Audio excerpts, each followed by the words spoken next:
안녕하세요. 스포츠 심리학 원효리입니다. 자, 2023년 스포츠 심리학 기출문제 문제풀이 들어가겠습니다. 자, 1번입니다. 자, 스포츠 심리학의 주된 연구의 동향과 그리고 영역에 포함되지 않는 것이라고 했어요. 자, 1번 문제는 매년 그 스포츠 심리학의 개관에 대해서 출제가 되고 있습니다. 그래서 기본적인 어떤 그 스포츠 심리학을 왜 연구하는지에 대해서 물어보는데요. 자, 이번에는 이렇게 출제가 되었네요. 자, 보시면 이렇게 쭉 읽어보시면 이 3번은 어떤 생리학적 항상성에 대한 관한 연구다. 이것은 생리학에 대한 연구입니다. 그래서 우리 스포츠 심리학의 주된 연구 영역은 인지적 접근과 현장 연구고 경험주의에 기초한 성격 연구이며 그리고 사회적 촉진 또 각성과 운동 수행의 관계를 연구하는 것이 스포츠 심리학 연구의 연구 동향이라고 할 수 있겠습니다. 그래서 여기에 포함되지 않는 것은 3번입니다. 자, 스포츠 심리학은요, 어떤 심리적 요인이 그 스포츠 활동에 어떻게 또 영향을 미치는가라는 스포츠 심리학적 목적이 또 있기도 합니다. 그리고 또 어떤 운동 수행, 즉 스포츠 참가가 어떻게 또 심리적 요인에 영향을 미치는가, 또 그렇게도 스포츠 심리학의 목적도 알아두시면 되겠습니다. 그래서 이론서에 보시면 그 스포츠 심리학에 대한 목적에 대한 예시가 잘 나와 있으니까요. 여러분 그것도 꼭 보시기 바랍니다. 자, 다음은 대시와 라이언의 제시한 자결성 이론에서의 외적 동기 유형으로 분류되지 않은 것은 그랬어요. 동기 문제이네요. 자, 동기는요. 내적 동기와 무동기 그리고 외적 동기 세 동기로 나누는데요. 대시와 라이언은 이것을 6가지로 해서 외적 동기를 또 4가지로 분류해서 제시를 했습니다. 자, 자결성 이론이라는 것은요. 자결성 셀프 디터미네이션 티어리라 그래서 그 개인의 행동이 스스로에게 동기부여가 되고 스스로가 결정한다는 데 초점을 두는 거예요. 그래서 무동기 그리고 외적 동기에는 이렇게 외적 규제 포함해서 이렇게 있어요. 예, 외적 규제 그 다음에 내적 동기 이렇게 되는 것이 라이언이 제시한 6가지에 대한 동기 유형입니다. 근데 여기서 외적 동기 유형으로 분류되지 않은 것이라고 그랬어요. 자, 그러면 여기 확인 규제, 통합 규제, 의무감 규제, 외적 규제 요 4가지는 외적 동기에 속합니다. 그리고 무동기는 아니죠. 그래서 정답은 여기에 보시면 1번이 무동기라고 할 수 있겠어요. 무동기는 어떤 스포츠에 대해서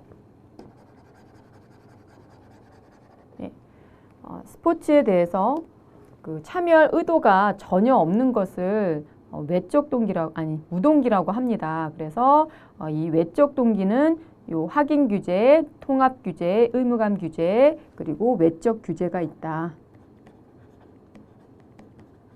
요 4가지가 무동기입니다. 죄송합니다. 요거는 외적 동기입니다. 자, 외적 동기는 어떤 외부적인 거에 의해서 내가 스포츠에 참여하는 것을 말해요. 그래서 확인 규제 같은 경우는 내가 스포츠를 어떤 호기심이나 재미로 내적인 동기에 의해서 하는 것이 아니라 어떤 그 개인의 어떤 그 자신이 설정한 목표, 예를 들어서 다이어트 같은 거를 목표가 있다. 그러면 어떤 내면적인 그 즐거움에서 스포츠를 하는 것이 아니라 다이어트를 목적으로 하는 것이 그런 것이 행동이 동기화된 것이 확인 규제라고 할 수 있겠어요. 자, 통합 의무감 규제 보겠습니다. 의무감 규제는 자기 어떤 내면적인 즐거움으로 하는 것이 아니라 타인의 인정, 즉 부모님이라든가 선생님에 대해서 인정을 받기 위해서 동기화된 것이 의무감 규제라고 할 수 있겠어요. 통합 규제는 기쁨보다는 어떤 그 중요한 결과에 대한 목표를 두는 것이 이 통합 규제라고 할 수 있겠어요. 네. 그리고 외적 규제는 보상금, 어떤 그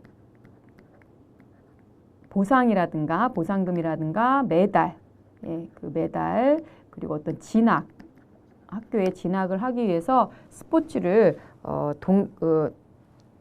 기쁨이나 호기심에 의해서 한 것이라 내적 동기에 의해 하시는 것이 아니라 그런 외제적 이런 동기에 의해서 동기화된 것을 외적 규제라고 합니다.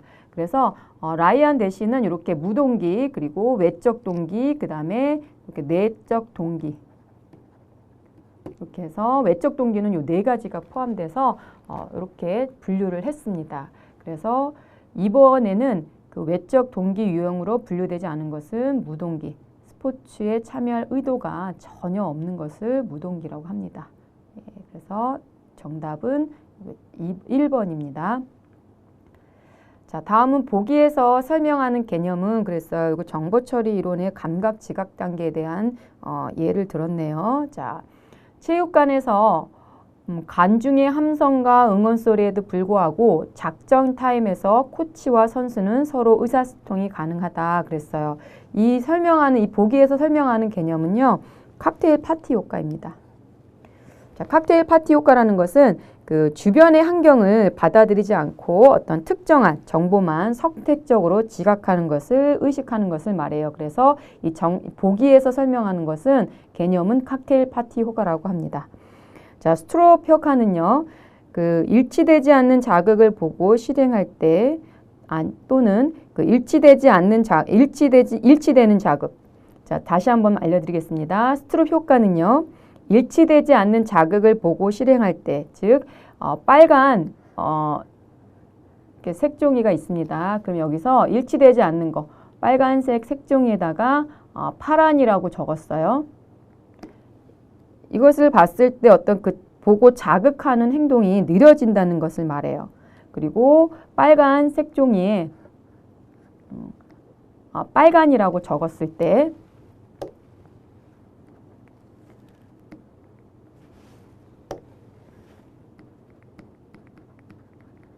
빨간 색종이에 빨간이라고 적었을 때는 어떤 그 일치되는 자극을 보고 실행했을 때 더 빨라지겠죠. 그래서 일치되지 않는 자극을 봤을 때 또 반응 시간이 늦어진다라고 설명하는 것이 스트롭 효과라고 할 수 있겠습니다.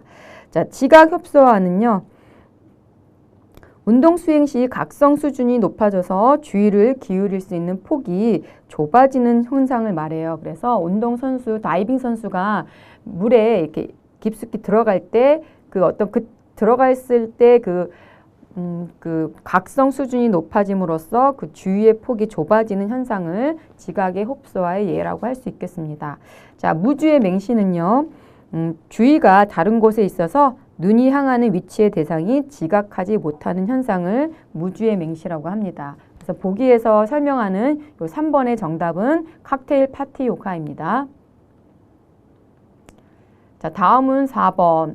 자, 표는 젠타일의 어떤 2차원적 운동 기술 분류이다. 그래서 야구 유격수가 타구된 공을 잡아서 1루로 송구하는 움직임에 해당되는 곳이다. 해당하는 곳은 그랬어요. 자, 보시면 이건 운동 기술의 학습에 대해서 출제가 되었습니다. 자, 보시면 젠타일은요, 그 1차원적인 분류, 즉 어떤 운동 근육의 크기, 또 항경성에 대한 폐쇄 운동 기술이냐, 그리고 개방 운동 기술이냐, 또는 어떤 연속적인 운동 기술이냐, 계열적인 운동 기술이냐가 어떤 운동 기술 분류하는 것이 어려워서 이 문제를 제기하면서 이 젠타일은 2차원적 운동 기술에 대해서 분류 방법을 제시를 해요. 이 분류 방법이 이 차트인데요. 여기서 중요하게 이 젠타일이 설명하는 것은 보시면 환경적 맥락이 있습니다. 자, 구분에는 환경적 맥락과 그리고 동작의 요구가 있는데요. 이 환경적 맥락은 안정적인 조절 조건, 환경이 변화하느냐, 변화하지 않는 상황입니다. 변화하지 않는 상황을 말하고요. 환경적 맥락이 변화하는 상황을 말해요. 그리고 이 환경적 맥락에서 또 어떤 동작과 이렇게 움직임이 없다. 움직임에 대한 것이 없는 것을 말하고요. 이렇게 동작 시동 간의 환경 변이성이 있다라는 것은 어떤 동작의 움직임이 있다라고 말하는 겁니다. 그래서 변화하지 않는 환경 속에서 동작의 움직임이 없고 동작의 움직임이 있는 것을 분류했고요. 그리고 환경이 변화하는 상태에서 또 동작에 대한 움직임이 없고 또 동작에 대한 움직임이 있고 라고 분류한 것이 이 환경적 맥락이라고 할 수 있겠어요. 자, 다음은 동작의 요구인데요. 신체 이동이 있냐 없냐. 예, 신체 이동이 있는 것은 왼쪽. 자, 신체 이동이 있으면 오른쪽입니다. 신체 이동이 없으면서 어떤 물체 조작이 없다. 또 물체 조작이 있다. 그리고 신체 이동이 있으면서 물체 조작이 없다, 물체 조작이 있다라고 16가지로 분류를 했는데요. 자, 그러면 이 16가지 중에 이 예시가 어디로 속하는지를 알아보는 겁니다. 자, 그러면 보겠습니다. 자, 야구 유격수가 타구된 공을 잡아서 야구 유격수는 어떤 환경적인 것이 변하는 것을 말하죠. 그래서 비안정적 조건에서 비안정적 조건에서 야구는 비안정적 조건입니다. 환경이. 그리고 유격수가 타구된 공을 잡아서 송구하는 움직임입니다. 그럼 움직임이 변화되겠죠. 그래서 동작 시도 간에 환경에 대한 변이성이 있겠죠. 예, 여기입니다. 자, 그 상태에서 또 인류로 송구, 공을 잡아서 그러면 물체 조작이 있겠죠. 그래서 물체 조작이 있다. 물체 조작이 있는데 신체 이동이 공을 던지기 위해서 오른발을 들었다가 접었다가 다시 오른발을 쭉 피면서 딛고 공을 던지겠죠. 그래서 이런 송구하는 움직임은 신체 이동이 있다. 그래서 보시면 이것은 비안정적인 그 환경이 변하는 상황에서 어떤 그 움직임이 있고 그리고 신체 이동이 있으며 그리고 물체 조작이 있다. 그래서 4번이 정답입니다. 여러분 이 문제가 좀 많이 어려웠을 거예요. 네. 그렇지만 이 본문에 저희 이론 에듀윌 스포츠 지도사 필기 한 권 끝장 이론에 요 16가지에 대한 설명이 자세히 있으니까요. 또 제가 또 그거에 대해서 이론 강의를 해놨으니까 그거 한번 잘 참고하시면 되겠습니다. 자, 그러면 1번에는 어떤 게 들어가냐면요. 1번에는 움직이는 버스 안에서 환경성 변이가 없어요. 움직임이 없어요. 근데 환경은 변하고 있습니다. 환경은 움직이는 버스 안에서 어떤 동작은 움직이질 않아요. 그럴 때는 버스 안에서 균형 잡기가 요 1번에 속하고요. 그리고 2번은 환경이 변하는 상태, 그러니까 자동차 운전하면서 물체 조작이 있다. 그래서 자동차 운전하면서 운전하기. 이것이 또 포함될 수 있고, 예를 들 수 있고요. 자, 요 3번은 움직이는 버스 안에서 걸어가기가 또 이 3번에 해당되는 것입니다. 그래서 여기서 말하는 것은 이 4번이 정답입니다. 자, 다음은 5번입니다. 자, 뉴엘이 제시한 움직임의 제한 요소의 유형이 다른 것은 그랬어요. 자, 뉴엘은요. 운동의 행동은 움직임을 수행하는 개인, 그리고 개인이 있고, 그리고 움직임을 발생하는 환경이 있다.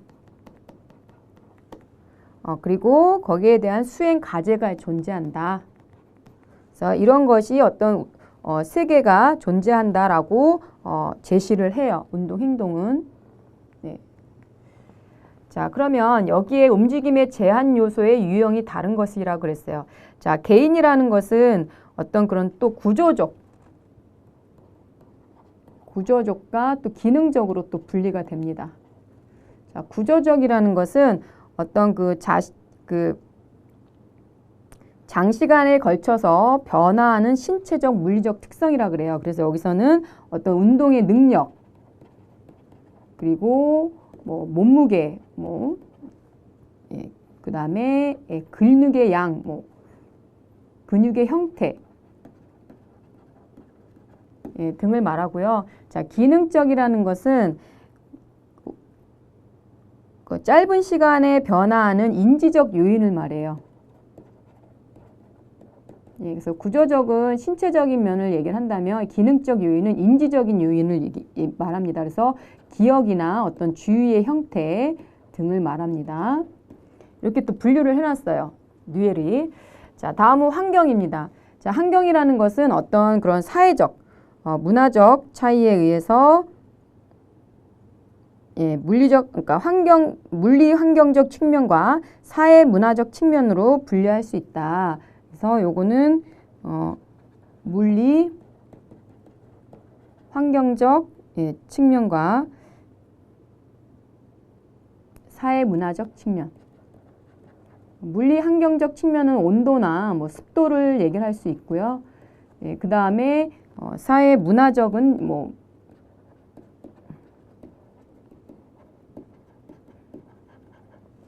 문화적 측면은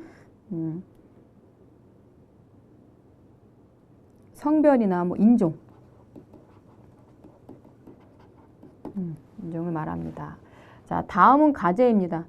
과제는요, 어떤 그런 운동 과제 자체의 특성이에요. 그래서 운동에 대한 목표, 그 다음에 규칙, 그 다음에 운동 장비, 사용되는 장비를 포함하는 것이 요 과제라고 할 수 있겠습니다. 네. 자, 그러면 요것을 보고 한번 보겠습니다. 자, 뉴엘이 제시한 움직임의 제한 요소의 운동 유형이 다른 것은 그랬어요. 자, 운동 능력이 움직임을 제한한다 그랬어요. 운동 능력이라는 것은 여기에 개인의 구조적 측면을 얘기를 하죠. 다음에 인지, 동기, 정서 상태가 움직임을 제한한다. 이것도 개인이긴 한데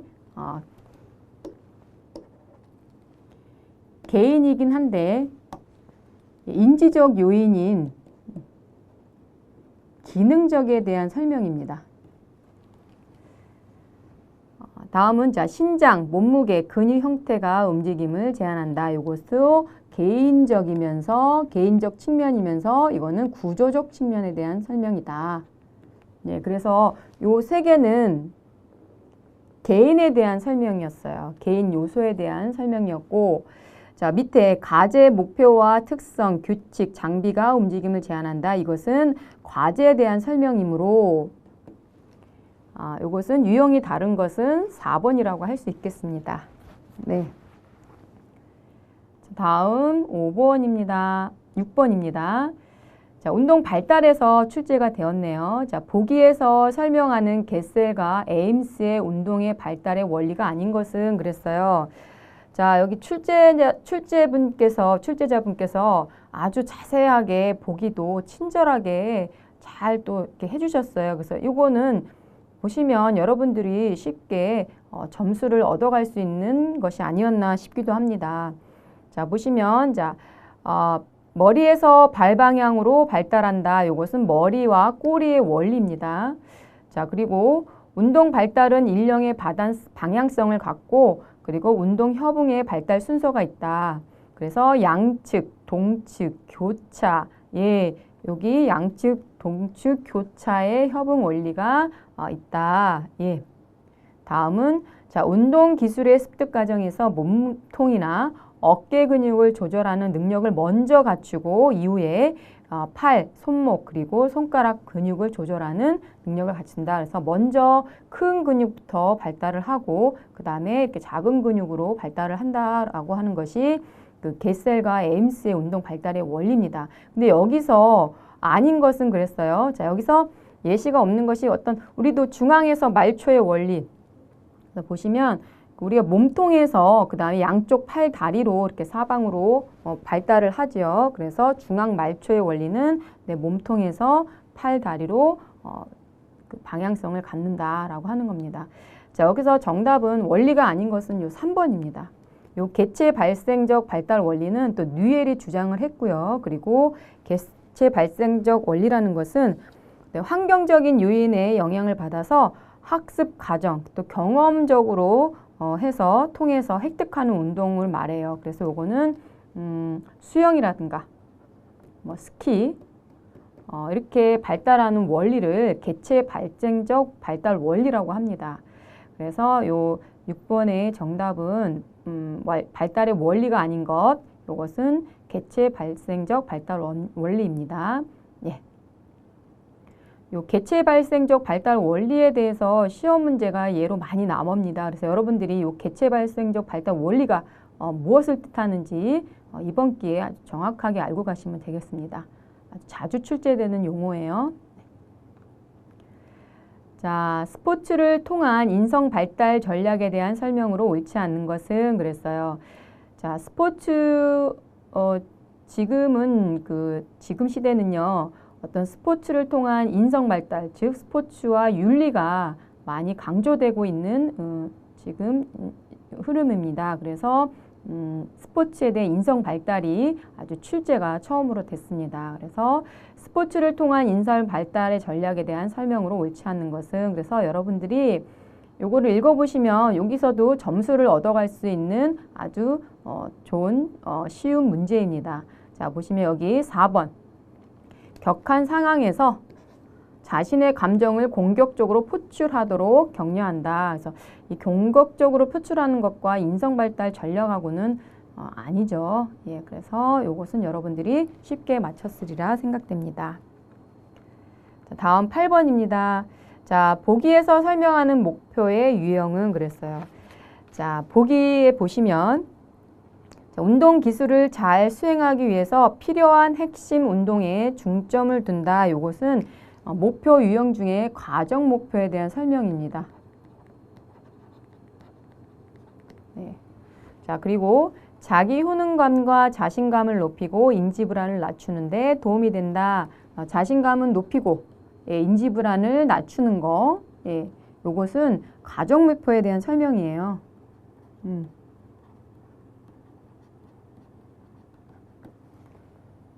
자신의 운동 수행에 대한 목표를 달성하는 데 중점을 두는 목표로 달성의 기준점이 자신의 과거에 기록이 되는 것은 이건 수행 목표입니다.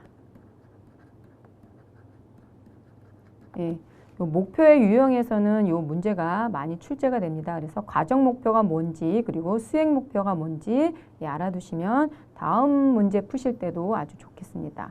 자, 그래서 여기에서 보기에서 설명하는 목표의 유형은 과정 목표와 수행 목표라고 할 수 있겠죠. 자, 여기 보시면 과정 목표와 수행 목표. 네, 정답은 2번이네요. 네. 2번입니다. 자, 되셨어요?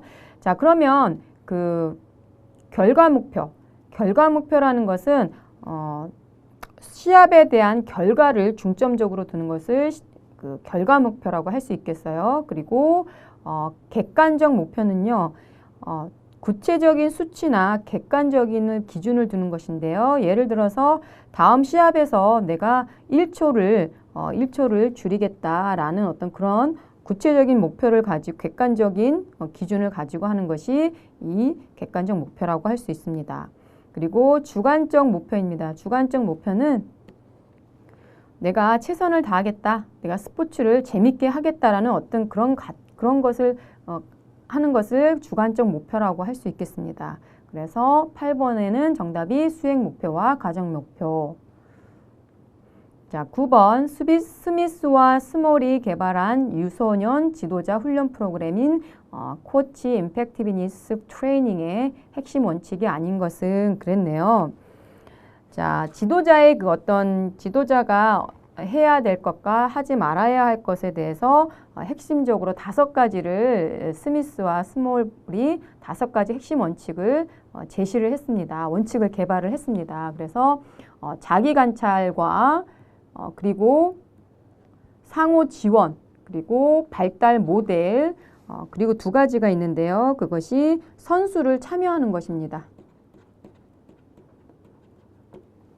그리고 긍정적으로 접근하는 것. 예.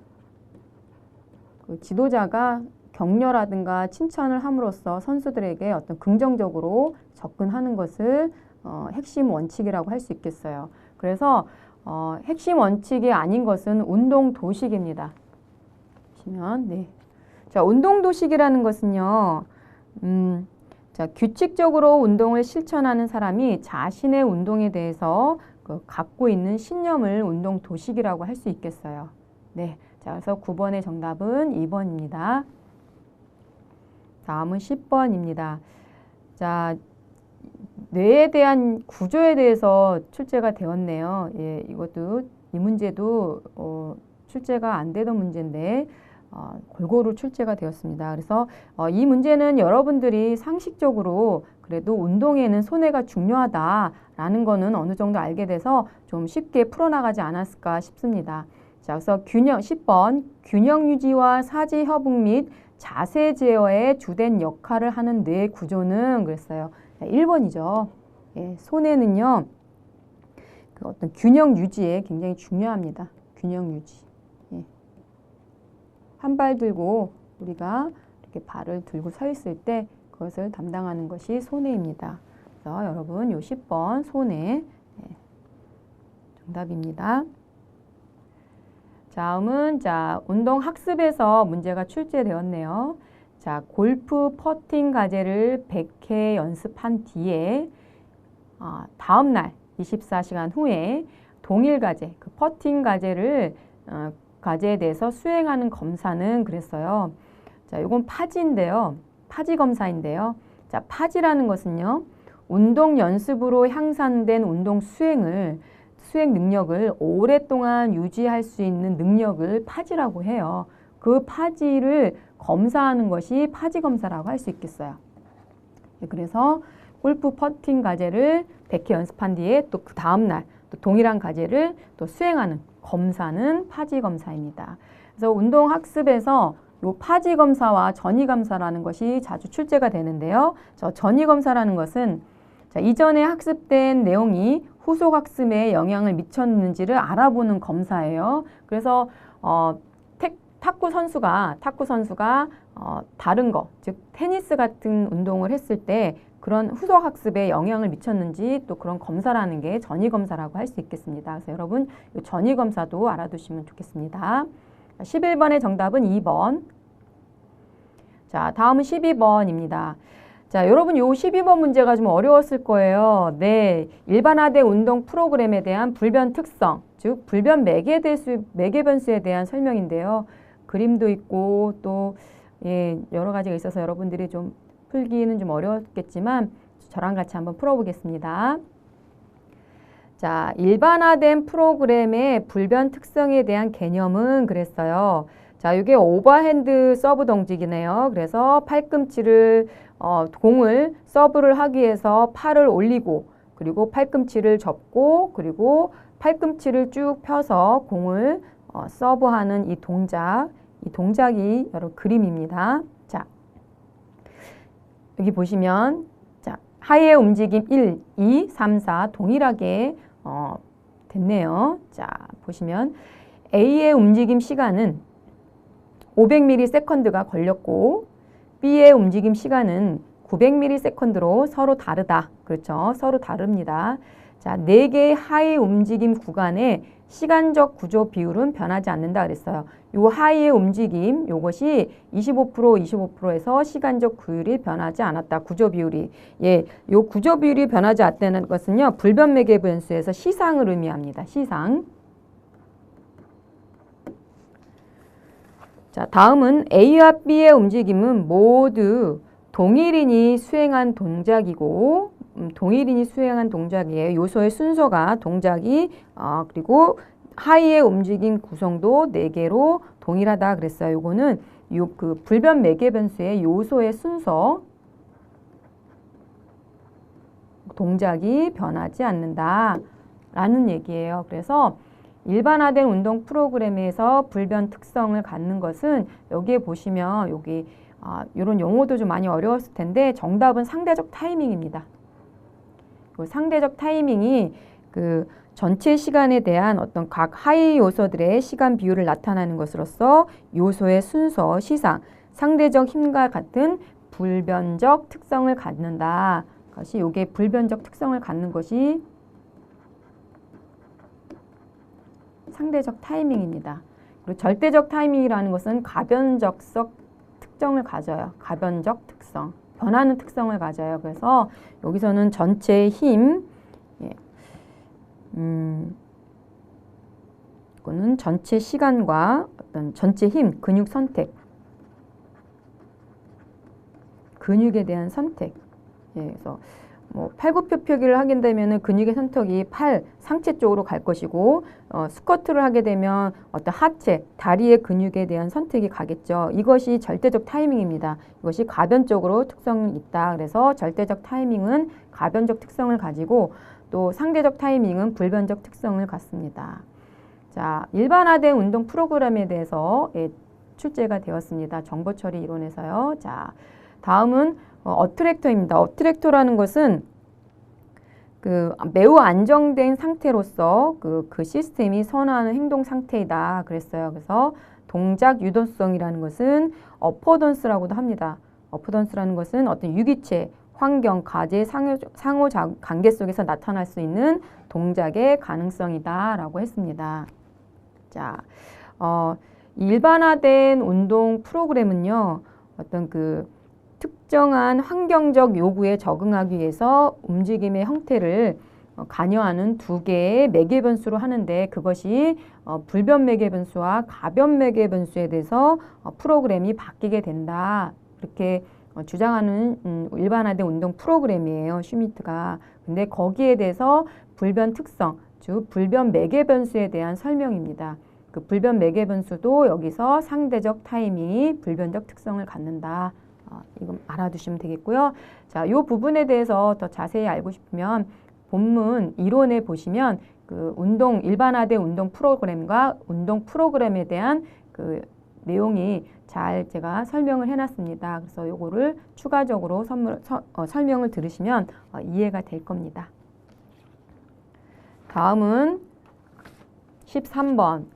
자, 운동기술 학습에서 출제가 되었습니다. 보기에서 구수리가 제시한 운동기술 학습에 인한 변화에 관한 설명으로 옳은 것을 모두 고르시오 그랬어요. 자, 구수리는요, 최소한의 시간과 그리고 에너지를 소비해서 그리고 최대의 확실성을 갖고 달성하는 목표를 달성할 수 있는 능력이라고 정의를 했습니다. 그래서 자, 여기서 13번의 정답은 요거 모두 고른 것이니까 기억, 디귿, 리을 이렇게 해서 니은을 뺀 요 2번이 정답이겠네요. 그래서 운동기술 학습 운동학습 다음에 본문에 보시면 요거에 대한 설명이 잘 나와져 있고요. 또 운동에 대한 조건이 있습니다. 그것이 뭐냐면 운동기술을 한 조건이 뭐냐면 운동기술은 반드시 목적성을 가져야 하며 신체 또는 사지의 움직임을 포함해야 되는 것이 운동기술에 대한 조건이에요. 그래서 여러분 그거 이론서 한번 참고하시기 바라겠습니다. 자, 다음은 공격성에 대한 설명과 이론에 대해서 바르게 연결된 것입니다. 자, 공격성에 대한 이론이네요. 자, 보시면, 자, 환경과 관찰과 강화로 공격 행위를 학습한다 그랬어요. 자, 관찰에 대한 학습, 그리고 어떤 모방에 대한 학습, 이것은 사회학습 이론이라고 그랬겠죠. 그래서 기억은 사회학습 이론입니다. 환경에서 어떤 관찰과 강호로 해서 공격 행위를 학습하는 거, 모방하고 학습하는 거, 관찰을 통해서. 다음에 인간의 내부에는 공격성을 유발하는 에너지가 존재한다. 인간의 내부에 이미 존재하고 있다라는 것이 본능 이론이에요. 네. 다음은 좌절입니다. 예로 목표를 추구하는 행위가 방해받는 경험에 공격 행동을 한다. 그래서 요거는 좌절하고 그다음에 공격, 가설입니다. 다음은 좌절이 무조건 공격 행동을 유발하지 않는다. 그래서 그래서 공격 행동이 적절하다는 외부 단서가 있을 때 나타난다. 그래서 이것은 수정된 좌절 공격입니다.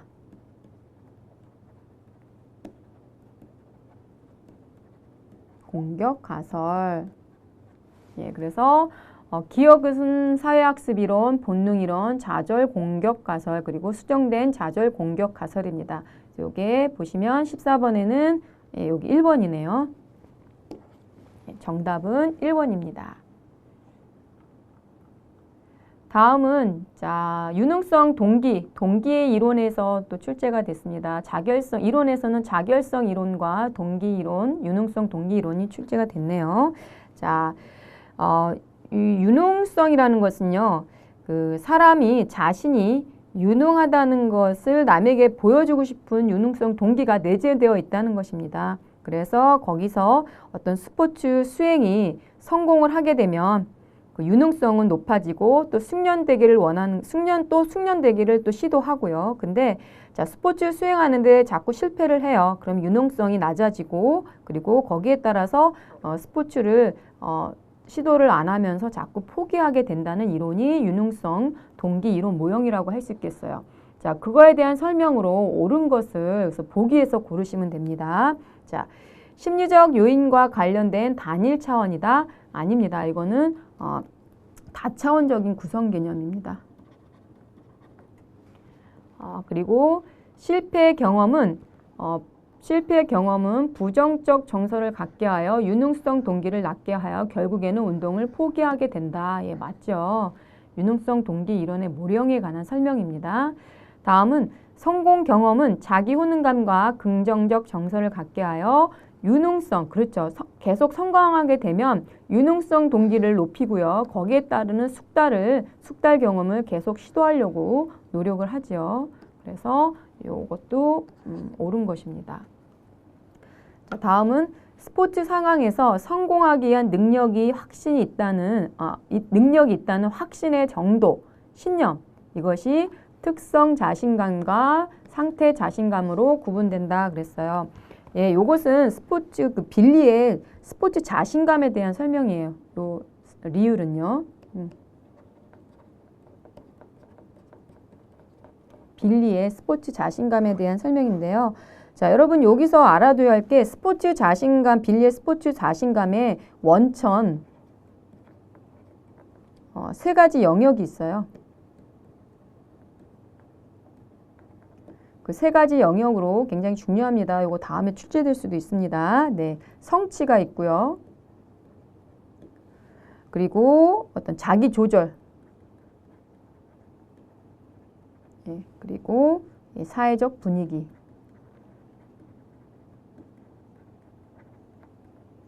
예, 그래서 스포츠 자신감 빌리가 말하는 원척 세 가지 영역에는 성취 그리고 자기 조절 또 사회적 분위기가 스포츠 자신감을 하는데 원초적인 세 가지 영역이 있다.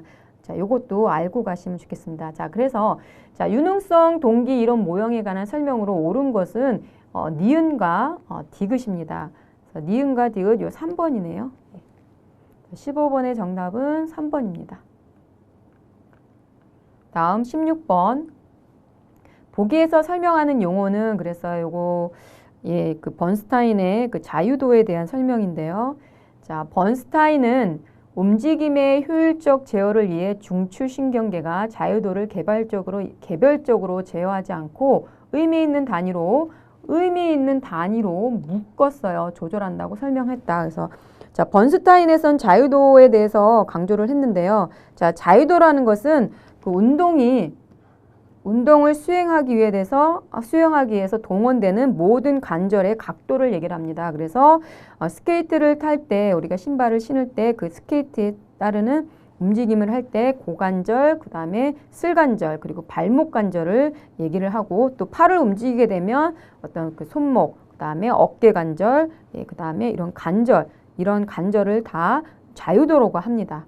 이 자유도를 개별적으로 이렇게 묶지 않고 이것을 서로 그 의미 있는 단위로 묶어서 조절한다고 해요. 그러면 이것을 잘 조절하기 위해서 어떤 그런 상호 공동작용을 하겠죠. 상호작용에서 공동작용이 이게 정답이라고 할 수 있겠어요. 예. 그래서 16번의 정답은 공동작용입니다. 자, 상변이라는 것이 있는데요. 상변이라는 것은 안정성의 변화로 인해서 어떤 그 안정성의 변화로 인해서 협응의 구조, 어떤 신체의 그런 협응의 구조 형태가 변하는 현상을 상변이라고 합니다. 그래서 이 상변이는 비선형성의 원리를 따라요. 자, 임계요동이라는 것은 어떤 그 요동의 어떤 증폭이 막 증가하는 시스템 변이가 일어난 바로 직전에 가장 커지는 현상을 임계요동이라고 해요.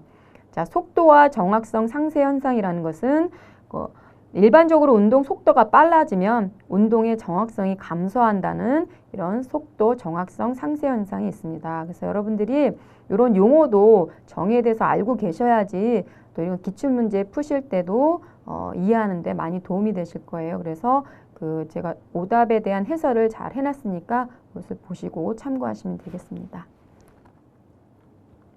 다음 18번입니다. 자, 목표 설정에 관한 문제가 출제가 됐군요. 자, 보시면 자, 사격 점수가 이렇게 있고요. 그 다음에 사전검사를 합니다. 자, 사전검사에는 먼저 이 밑에 제일 낮은 점수가 지도자에 의해 구체적인 목표가 설정된 것이 이 검정이고요. 그 다음에 좋은 성적이 지도자에 의해서 일반적인 목표가 설정된 조건이네요. 네. 그리고 3번 제일 높은 점수는 학습자 스스로가 구체적인 목표를 설정하는 조건입니다. 그래서 사전검사에는 이렇게 점수가 이렇게 나왔는데요. 자, 파지검사를 통해서 테스트를 한 결과 이런 결과가 나타났어요. 자, 보면 맨 밑에 있는 점수가 제일 낮은 점수가 그죠? 지도자에 의해서 일반적인 목표가 일반적인 목표. 예. 예. 자, 일반적인 목표를 한 것이 요 제일 낮은 여기에 있고요. 그 다음에 지도자에 의해 구체적인 목표를 한 것이 제일 높게 나타났습니다. 예, 여기에 있네요. 자, 다음은 학습자 스스로에게 구체적인 목표를 설정한 것이 또 여기에 같이 있네요. 자, 그럼 보기를 한번 보겠습니다. 자, 목표 설정이 운동 수행과 학습에 효과적이다 그랬어요. 자, 목표 설정에 관한 설명으로 옳은 것을 고르는 거예요. 자, 목표 설정이 운동 수행에 학습에 효과적이다. 예, 그렇죠. 맞죠.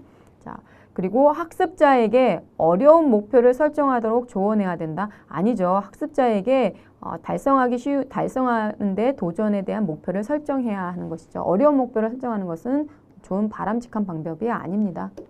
요거는 아니고요. 자, 다음. 자, 구체적인 목표를 설정했던 집단에서 더 높은 학습 효과가 나타났다. 그렇죠? 여기 보시면 이 동그라미와 요 하얀 동그라미와 검정 동그라미는 어떤 학습자에게 구체적인 목표를 제공하니까 어떤 더 높은 학습 효과를 얻었다. 이것이 맞습니다.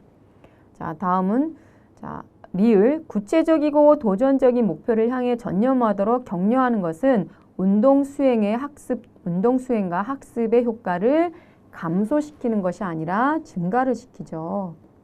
네, 그래서 여기서 관한 설명으로 옳은 것은 기억과 디귿입니다. 예, 2번이네요. 예. 17번에는 2번, 자, 18번입니다.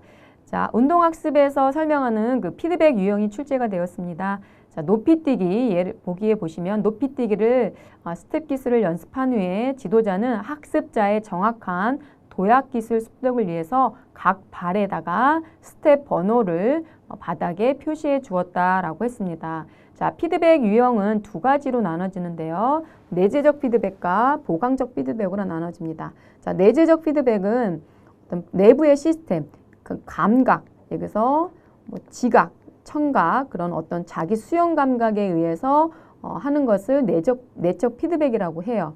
자, 보강적 피드백이라는 것은 어떤 지도자나 코치 그리고 다른 동료들에 의해서 어떤 외부적으로 보완을 받는 것을 보강 피드백이라고 합니다. 그래서 여기에 보시면 요 피드백 유형은 내부자의 그 어떤 감각이나 그런 자기 수용 감각에 의한 것이 아니라 지도자의 어떤 그런 외부적인 표시에 의해서 지도를 받았기 때문에 이것은 보강적 피드백이라고 할 수 있겠어요.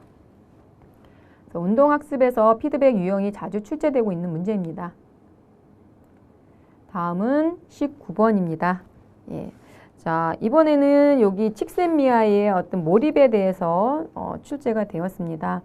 자, 몰입에 주장한 칙센미아이가 주장한 몰입의 개념이다. 기억, 니은에 들어갈 개념이 바르게 연결된 것은 그랬어요. 자, 기억과 니은. 자, 여기서는 기술과 그리고 도전.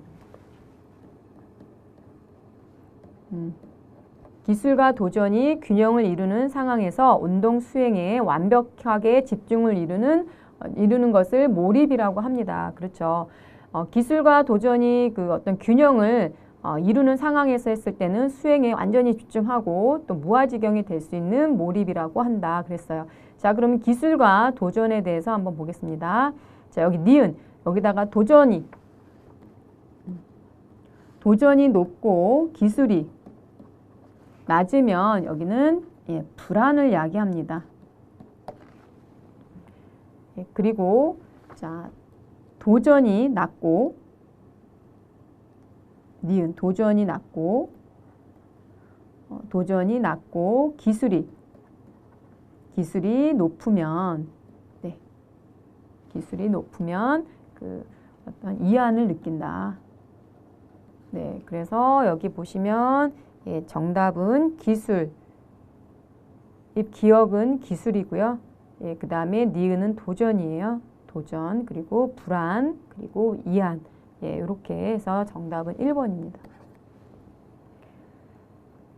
자, 20번입니다. 마지막 문제인데 요거는 기인에 대해서 출제가 됐어요. 자, 학습 때 무기력 상태에 있는 학습자에게 기인 재훈련을 위한 적절한 전략이라고 그랬어요.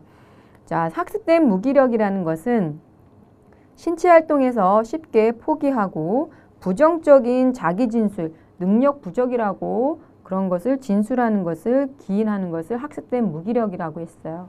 이 학습된 무기력자에게 어떤 그 기인 재훈련, 바람직하지 못한 기인을 변화를 시켜서 어떤 보다 긍정적이고 미래지향적인 사고로 이끌어가는 것을 기인 재훈련이라고 그래요. 자, 그럼 기인 재훈련을 했을 때는 어떤 그런 과제나 운동에 대한 어떤 그런 것 외적 요인보다는 내적인 요인, 즉 통제 가능한 노력 그리고 전략의 미흡에 그 기인 재훈련을 둬야지만 그 적절한 전략이라고 할 수 있겠어요. 자, 그러면 한번 보겠습니다. 자, 실패의 원인. 자, 운동 그 실패의 원인이 외적 요인에서 찾게 한다? 아니죠. 외적 요인이라면 운과 과제 난이도인데요. 이 외적 요인보다는 내적 요인에서 찾아야 합니다. 자신의 어떤 노력에서 찾는 것이 아주 좋은 기인 재훈련이라고 할 수 있겠어요. 다음은 능력의 부족을 긍정적으로 받아들인다. 긍정적으로까지 받아들이게 할 필요는 없겠죠. 그 다음에 자, 운이 따라준다면 다음에 성공할 수 있다고 지도한다. 이거는 그 외적 요인입니다. 그래서 기인 재훈련은 외적 요인에 두는 것이 바람직하지 않습니다. 그래서 요것도 아니네요. 자, 다음은 자, 실패의 원인을 노력 부족. 그렇죠. 노력 부족이라고 하면 내적 요인이에요. 내가 통제할 수 있는 그리고 내가 성공하거나 실패의 원인을 자신의 내부에 두는 것, 노력 부족으로 두는 것이 내적 요인입니다. 그리고 전략의 미흡, 그렇죠. 내가 계획을 잘못 짜서 이렇게 됐다라고 받아들이게 하는 것이 기인 재훈련의 적절한 전략입니다. 그래서 정답은 4번입니다. 네, 자, 여러분 1번부터 20번까지 풀으시냐고 좀 수고가 많으셨고요. 네, 스포츠 심리학 기출문제 2023년 기출문제 여기까지 풀어봤습니다. 자, 여러분 2023년에 꼭 합격하기를 기원하겠습니다. 스포츠 심리학 원효리였습니다.